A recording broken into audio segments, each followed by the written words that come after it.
Welcome to another episode of Everything in Between podcast. I'm your host, Raz, and today, as promised, we are gonna redefine the meaning of progress. I'm sorry I was not able to upload this before the end of 2025. That season got so busy, and I know that's not an excuse because kailangan maging responsable tayo sa time because our time here is limited. Our time here on earth is limited.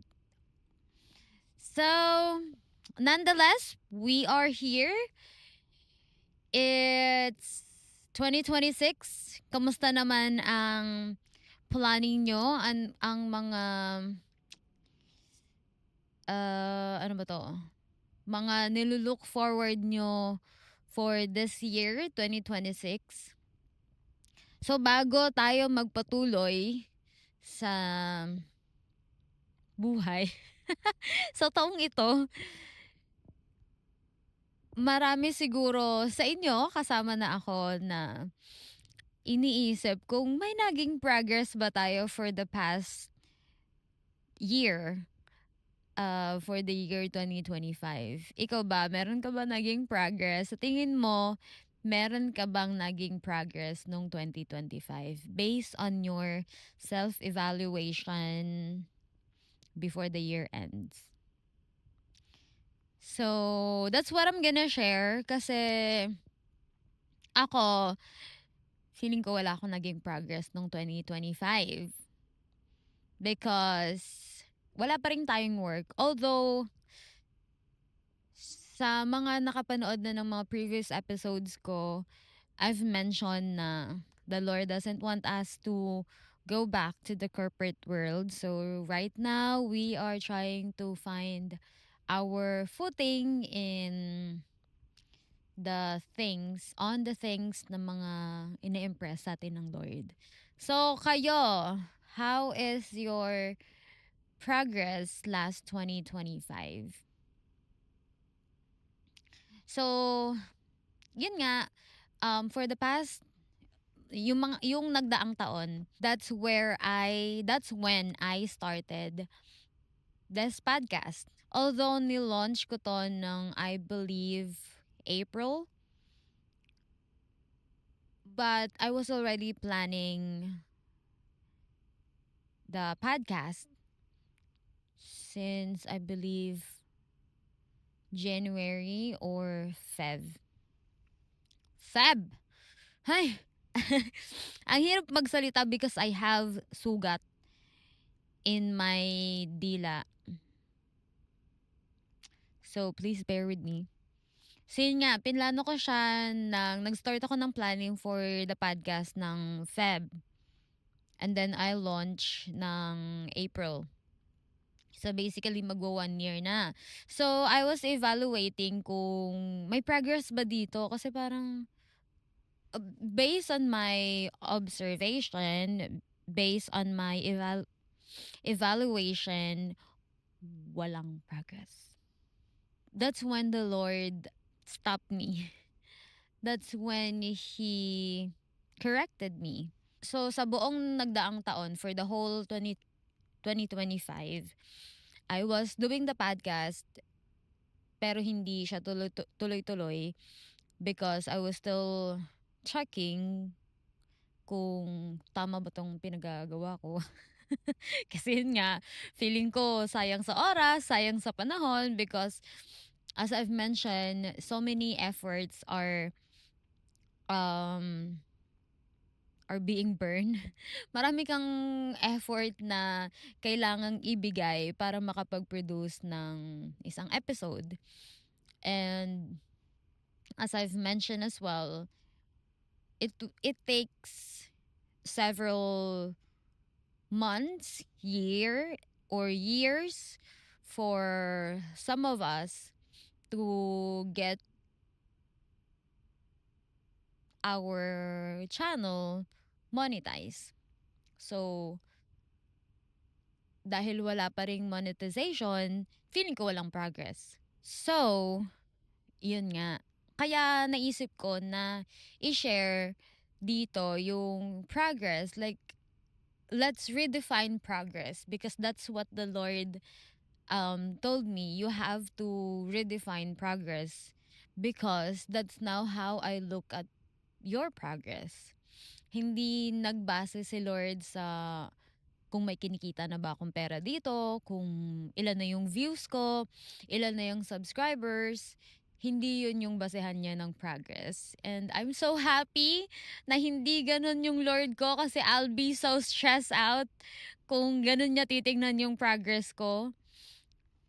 Kasi every time na makikita ko yung kung ano ako, kung anong like mga episodes, kung ilang views yung mga yung meron per episode ko, kung ilan na yung subscribers ko, para sa sarili ko, that's still konti because well, I'm comparing myself to the other creators na established na yung ano, yung channel. So sa tingin ko, s- i- in my own evaluation, wala siyang progress. So buti na lang the Lord has so much grace in me, in us, na hindi niya ganun tinitingnan yung channel ko. And I'm so happy as well na ganyan ganyan na yung channel ko because I was able to produce na 16 episodes. So ito pang 17 episodes. And then I already have subscribers and thank you so much guys. I love you with all my heart and I appreciate you so much and I hope and pray that you are learning so much if not a lot. I hope that you are learning something sa mga pinagkukuda ko dito. No. I just hope though na makipag-connect kayo. Makipagdaldalan naman kayo sa akin sa comments. I would love to hear your thoughts. I would love to hear your stories as well. Yon. Yon! So, what is progress? So, alam naman natin kung ano yung progress, anong meaning ng progress. So, we know na progress means um, moving forward. Progress means numbers, a visual representation of what you have accomplished. Yung progress para sa atin based on what society have taught us, based on what the schools have taught us since grade school hanggang corporate level, hanggang magtrabaho na tayo, 'di ba? Progress means or like progress is something that you can count. Progress is equals to parang the things that you can see. Ganon. Na pwedeng tangible things ito. Kasi, so, since grade school, hanggang magtrabaho tayo, mini-measure yung progress natin using numbers. Like, kapag sa school, masasabi natin nila ng mga teachers natin, ng mga parents natin that you are learning based on your grades. That if you do not have higher grades, that means you are not learning anything at all. And sa corporate world, pag hindi maganda yung numbers mo, ibig sabihin, hindi ka maayos na nagtatrabaho. So that's how the society formed us, and that's how they taught us. That's how they taught us to measure progress through numbers. So if yun yung gagamitin ko to measure my progress based on numbers, then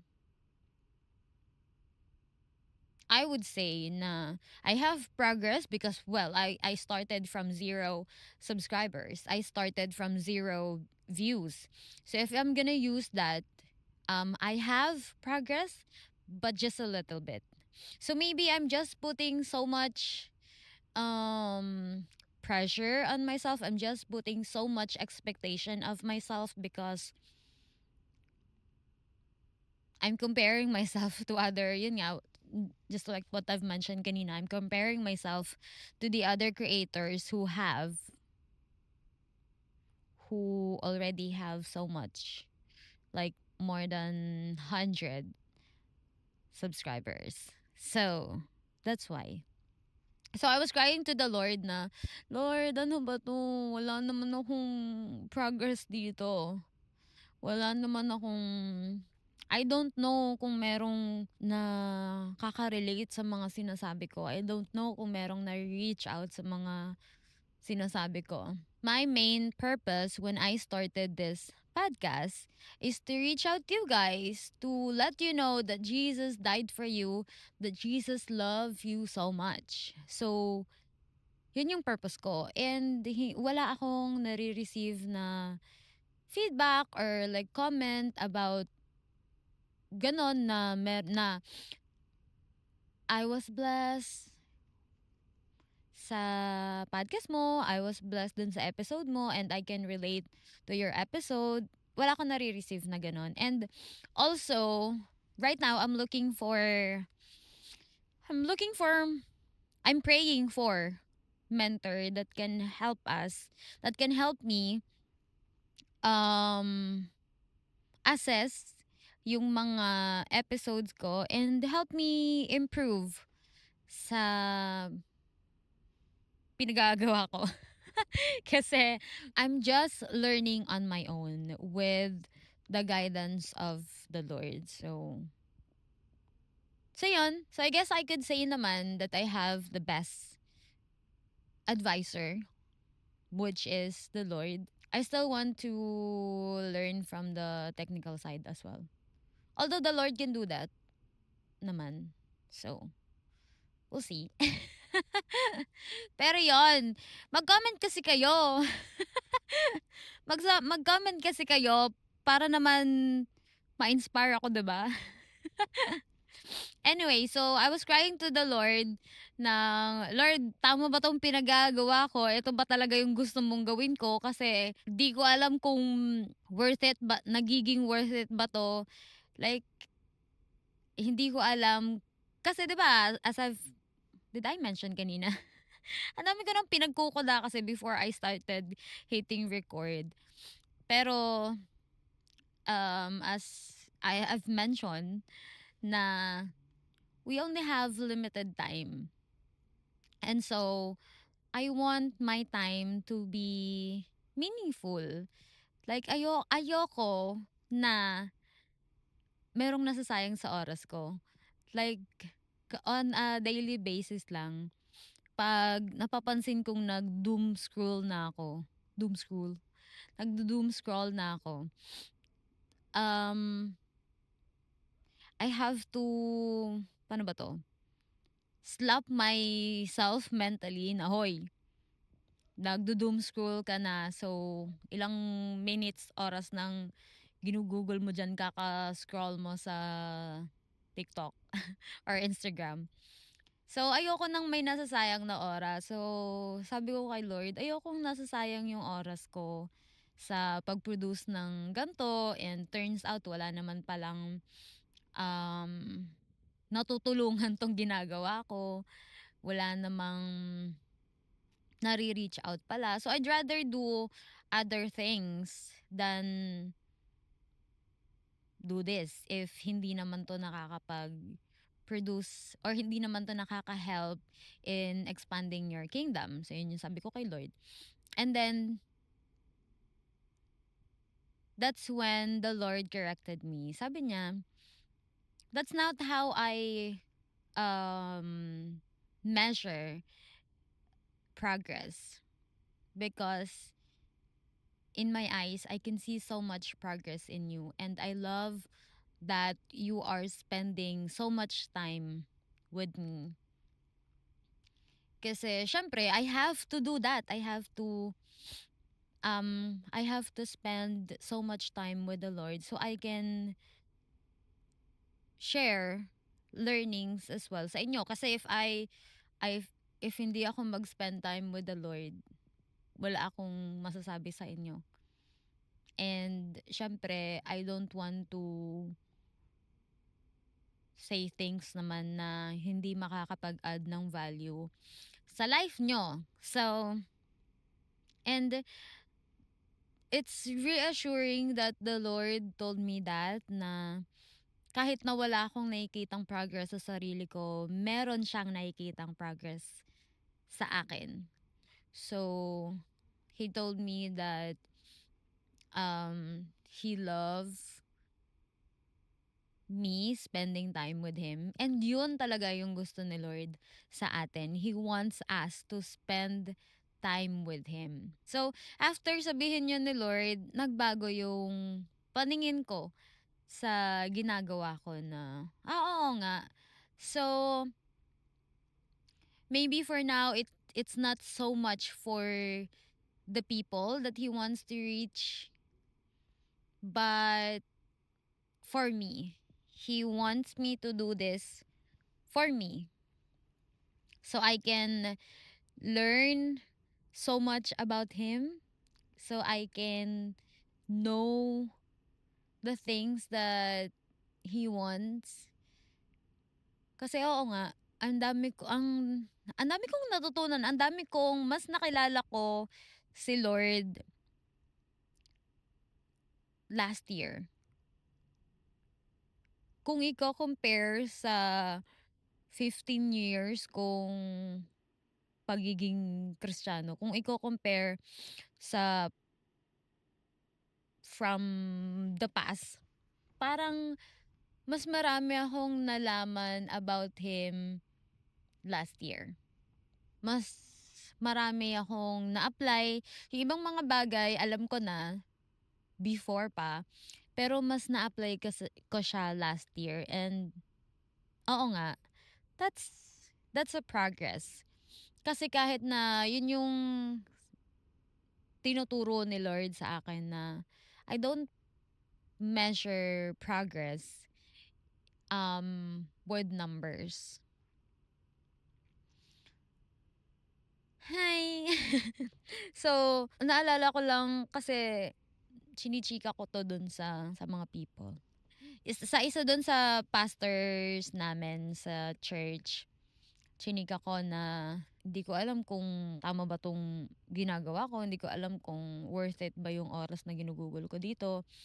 And then, he shared a story na narinig niya from another pastor ata yun. Sabi, meron daw isang missionary na nag-spend ng, ilang years ba yun? 15 years sa specific country. And ang na-reach, parang ang naging disciple niya lang, ilan ba yun? Basta siguro less than 10 lang. And that missionary spent, yun nga, 10 to 15 years. So kung titingnan mo, 10 to 15 years, that's already a lot of time. And less than 10 lang yung naging disciples mo. And then, parang namatay yung missionary na yon na ganun lang yung naging disciple niya. So parang kung titingnan natin, kung i-compare natin, 'di ba? Konti lang dun sa loob ng 10 to 15 years. So, kung sa atin, kung i-measure natin 'yon from the human perspective, kung i-measure natin 'yon kung paano tayo tinuruan kung paano mag-measure ng progress, not so much, we can't see so much progress in there, 'di ba?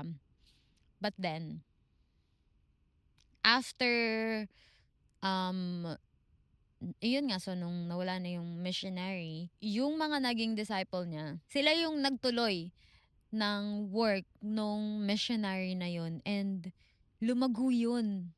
Yun yung sabi, yun yung kwento. So, that inspires me, and that also confirms what the Lord had told me before, na I might not see the result of this in my lifetime. So I have to settle with that thought. I have to accept that thought na there's a possibility na hindi ko nga makita yung result this of what I'm doing on my lifetime, and I have to make peace with that. Yun. I know na mention ko na to before. So, yun. So, kung ano yung ginagawa nyo, if nakakaramdam kayo ng panghihina, if nakakaramdam kayo ng discouragement in what you're doing now kasi feeling nyo naman wala pang progress, balik lang kayo dun sa bakit nyo ba yan sinimulan? Bakit kayo nagsimula maggawin yung mga bagay na ganyan, tapos ang hirap naman in the process, 'di ba? So ang mahalaga talaga na before you start anything, you have to make sure yung why. You have to make sure you understand your why. Why are you doing that?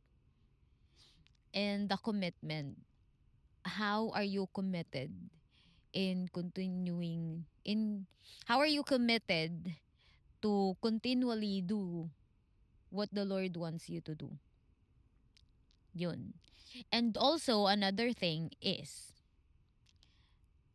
we have to stop comparing our walk. Basically, we have to stop comparing ourselves to the other people. Kasi bumababa yung tingin natin sa progress natin.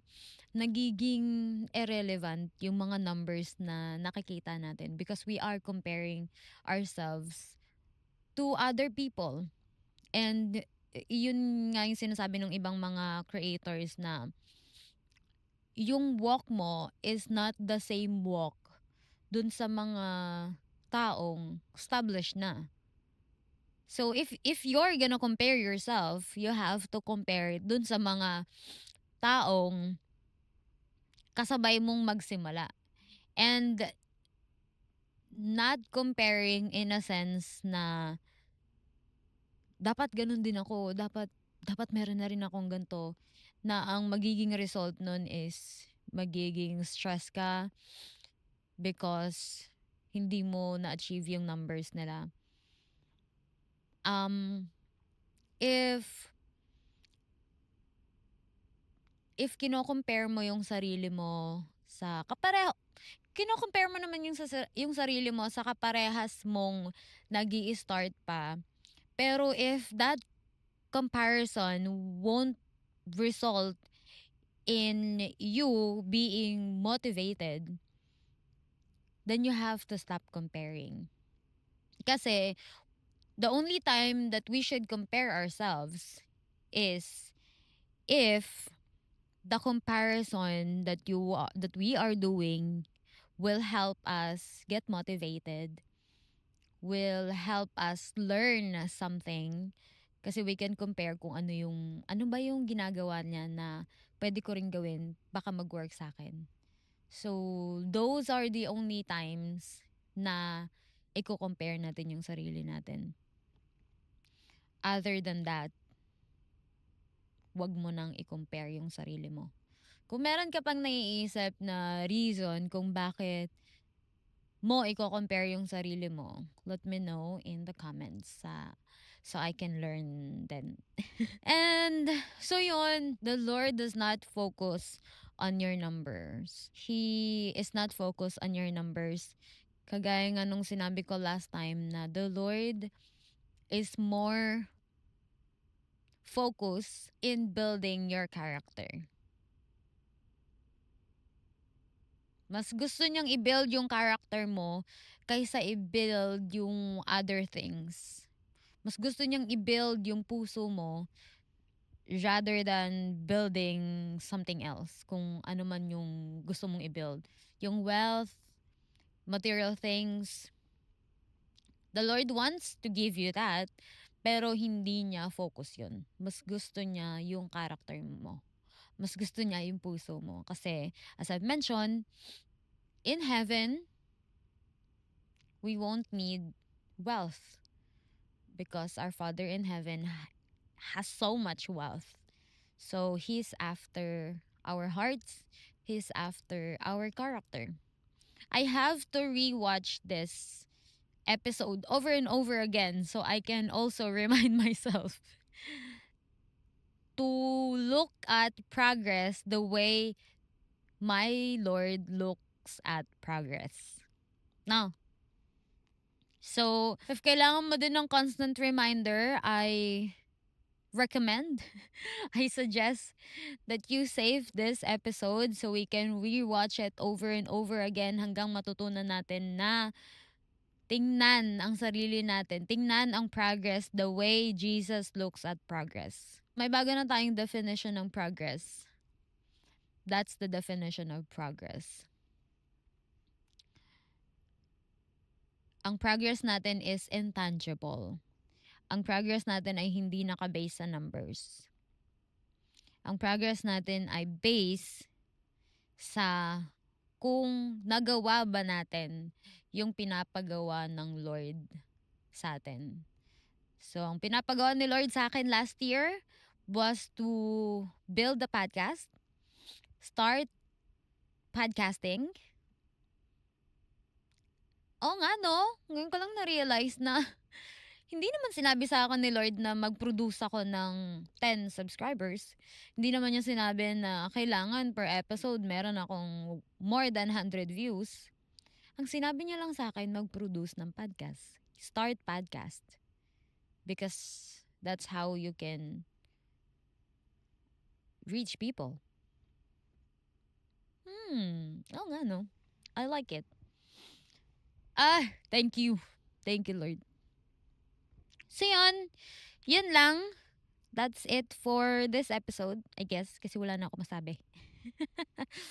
If you have prayers and also, I just have question that I want you guys to answer in the comments. What is one thing that you want to do this year? Let me know in the comments. Thank you for joining me in this episode. I love you guys. Bye.